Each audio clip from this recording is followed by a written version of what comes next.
नमस्कार मंडळी, तर आज आहे 29 जून आणि सकाळचे 6:20 झालेले आहेत. तर आम्ही निघालेलो आहोत पुण्याला, म्हणजेच देवेंद्रच्या ताईकडे. तर सुचीचा आज छोटासा एक कार्यक्रम करायचा होता, तर त्यासाठी आम्हाला बोलवलं होतं तिने. तर त्याच्यासाठीच आम्ही आता निघालेलो आहोत. पहिल्यांदाच आम्ही पुण्याला बाय रोड कार जाणार आहोत. तर बघूया आजचा ट्रॅव्हल ब्लॉग आणि तिकडे गेल्याच्या नंतर काय काय कसं असणार आहे फंक्शन. आणि आमची ही वन डे रिटर्न जर्नी असणार आहे. आता आम्ही 10 साडे 11च्या आतमध्ये पोचू तिथे. दुपारचा फंक्शन झाला, जेवण झाल्याच्या नंतर मग संध्याकाळी परत आम्ही लगेच निघणार आहोत रिटर्न घरी येण्यासाठी. तर आता आम्ही थांबलेलो आहोत CNG भरण्यासाठी. CNG वगैरे फिल केल्या, पेट्रोल टाकलं. बोर्ड लावलाय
इथे ना एक्सप्रेस हायवेला आल्याच्या नंतर टोल भरतात ना, तर तिथे टोल्स भरण्यासाठी आम्ही थांबलो. आणि ना मी ब्लॉग शूट करत होती. मला ना ते कॅमेऱ्यामध्ये कॅप्चर करायचं होतं की तो टोलचा डेबिट पडतो ना, तर काय माझ्या डोक्यात आलं माहिती नाही. पण आणि मी सीट बेल्ट लावलेला, पण आरवला घेऊन मी बसली होती, त्याला फीड करत होती. फीड करताना मी जो खांद्याचा जो पट्टा असतो ना बेल्ट, तो बॅक साईडला केला होता मानेच्या पाठी, आणि ते कॅमेऱ्यामध्ये कॅप्चर झाला. आणि इथे ना मला 1000चा फाईन बसला. तर म्हणजे बेल्ट लावूनसुद्धा, तर सेफ्टी बेल्ट मस्ट असतो. पण फिडिंगच्या ह्याच्यामध्ये मी तो बॅक साईडला ठेवला, तर मग त्याला घेऊनच बसली होती. त्याच्यामुळे मग मी तो परत पुढे घेतला नाही. आणि त्याच्यामुळे मग पोलिसांनीसुद्धा थांबवलं होतं. मी गाडी घेतल्यास फर्स्ट टाईम आमच्या कारवरती फाईन बसला, तो पण माझ्यामुळे, फक्त एका चुकीमुळे. तर पुन्हा अशी चूक होणार नाही लक्षात राहिलं. आणि जिथे जिथे एक्सप्रेस हायवेला पूर्ण वरच्या साईडला कॅमेरेज असतात, तर कॅमेऱ्यामध्ये तो माझा असा फोटो आला. आणि म्हटलं जाऊ दे, आता फर्स्ट टाईम नेहमी लक्षात राहील. पुढं काय दिसत नाही.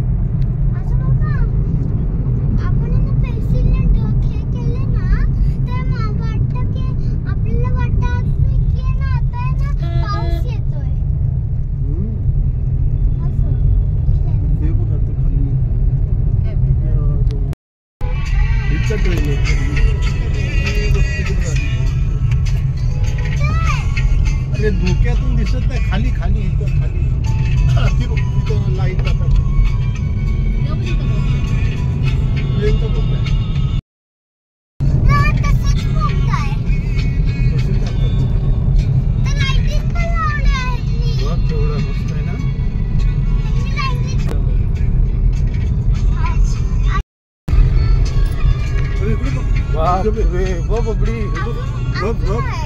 खाली आली.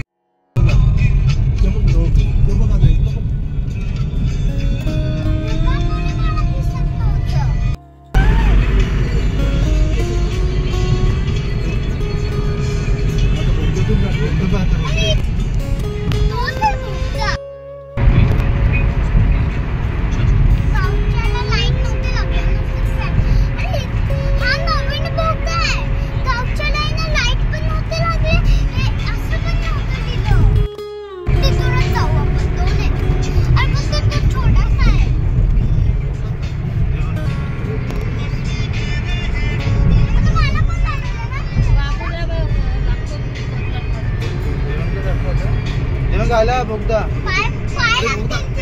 देवा बोगदा आला.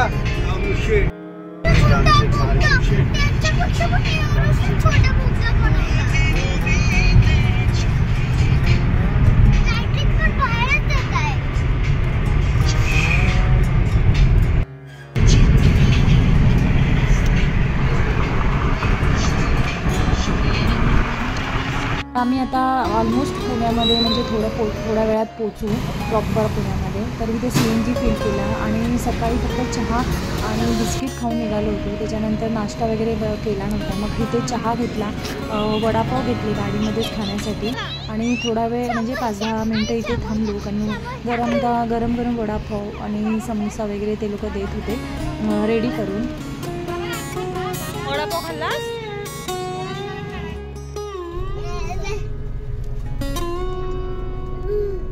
अरे यार हा कशाला थांबला तुम्ही? तो हे फोडून ठेवा, माझा थंड होईल. ए दादा बोल, ए दादा बोल ना, ए दादा बाबाच आहे. नाही वडापाव कोणाला? ए दादा वडापाव देवेंद्रचा आहे ना. ए दादा,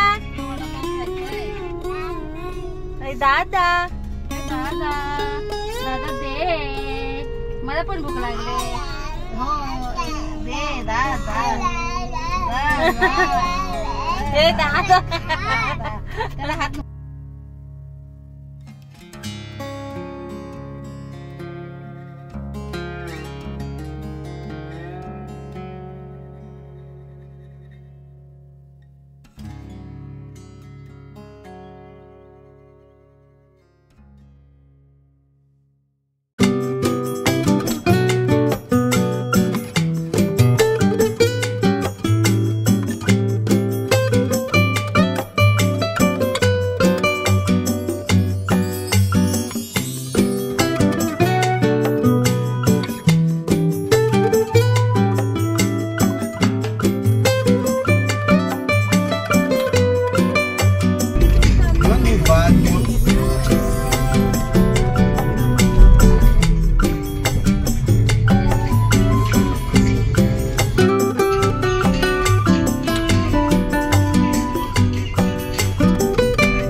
इथे पोहोचलो.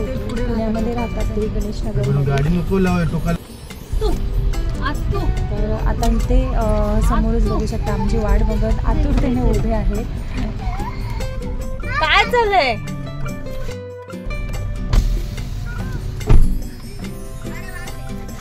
गाडी आरामात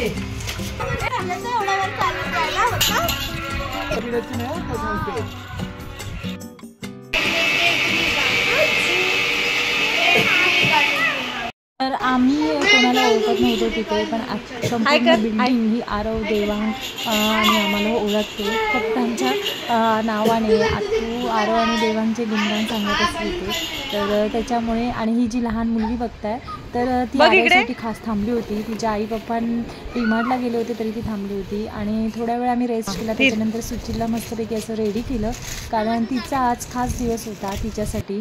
तर आजचा प्रोग्राम असा होता की पहिल्यांदा जेव्हा एका मुलीला पिरियड येते त्याच्यानंतर तिची चोरोटी टाईप भरले जाते.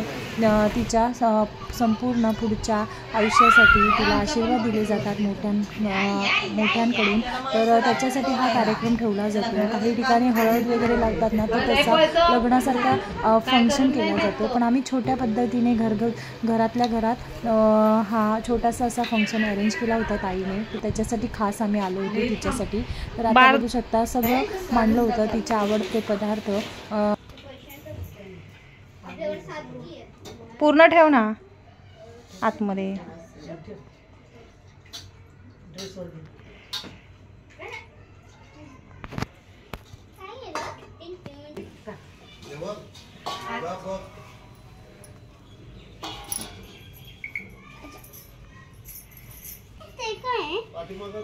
ते तुला मला माहिती, तुला मँगो दिसतोय. मँगो नाही, लड्डू पेढा नाही.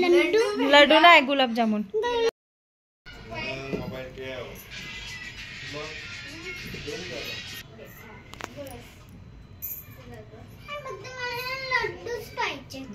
नंतर जरा दीदीची पूजा झाली की.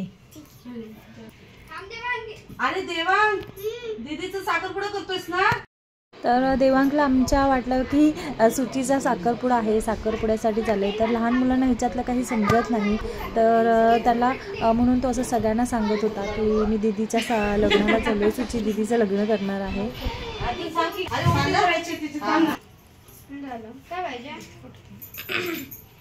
कॅमेरा काढून देऊ का? पाहिजे.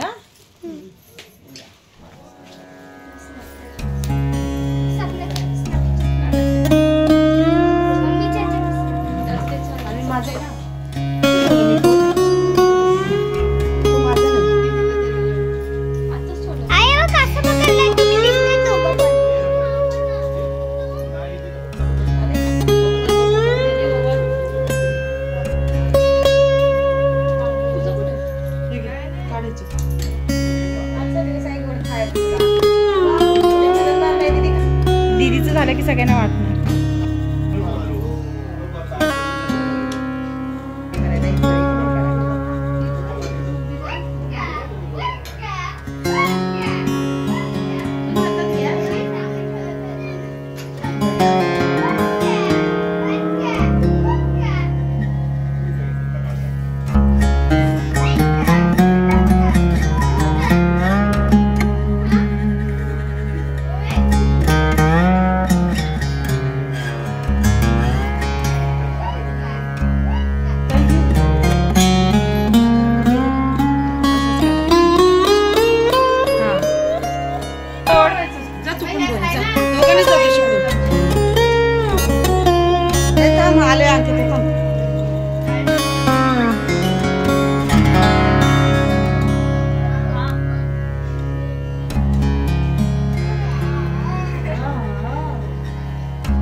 तर हे आहे देवेंद्रचे ताई आणि भाऊजी, देवेंद्रची ताई आणि ही सुची आणि हरे कृष्णमध्ये आहेत.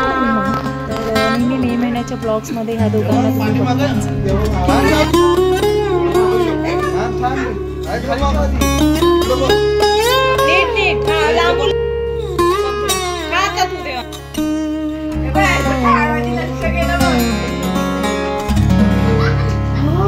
दीदी खाऊ खाते, तुला नाही देत. एकटी खाते ना, है ना? इकडे बघा दोघांनी.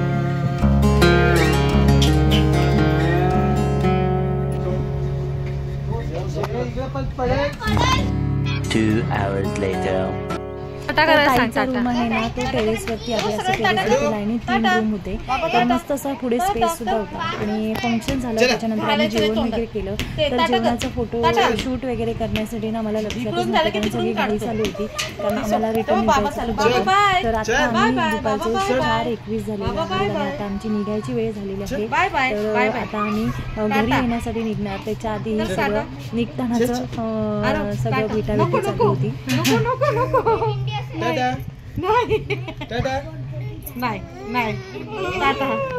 बाबा मागे लागला.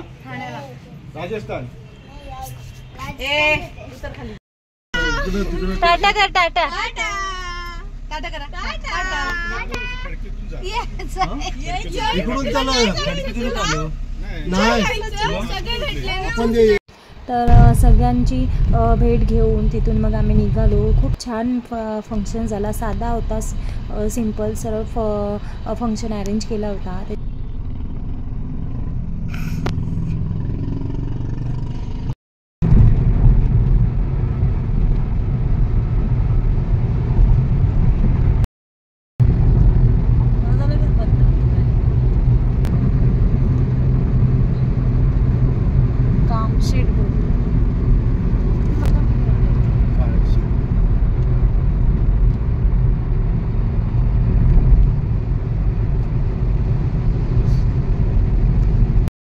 पाऊस असल्यामुळे ना सगळं निसर्ग एकदम हिरवागार दिसतो आणि ट्रॅव्हल करताना सुद्धा खूप मन प्रसन्न वाटतं सगळं बाहेरचं दृश्य बघून. आणि खूपच छान एकदम थंड वातावरण असतं पावसामध्ये आणि सगळीकडे एकदम हिरवगार पसरलेला निसर्ग असतो त्याच्यामुळे खूप छान.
एक्सप्रेस हायवेवरती ड्राईव्ह करतो तेव्हा आपल्याला स्पीड मेंटेन ठेवावी लागते कारण सगळीकडे कॅमेरेस लावलेले असतात. तर आपली जर थोडीशी जरी स्पीड वाढली तरी कॅमेरामध्ये लगेच आपले गाडीचा फोटो कॅप्चर होतो आणि आपल्याला फाईन बसवू शकतो. तर जे ड्राईव्ह करतात त्यांना सगळ्या गोष्टी माहीत नाही, त्यांनी नेहमी लक्षात ठेवावे. तर असा हा छोटासा आपला ब्लॉग होता.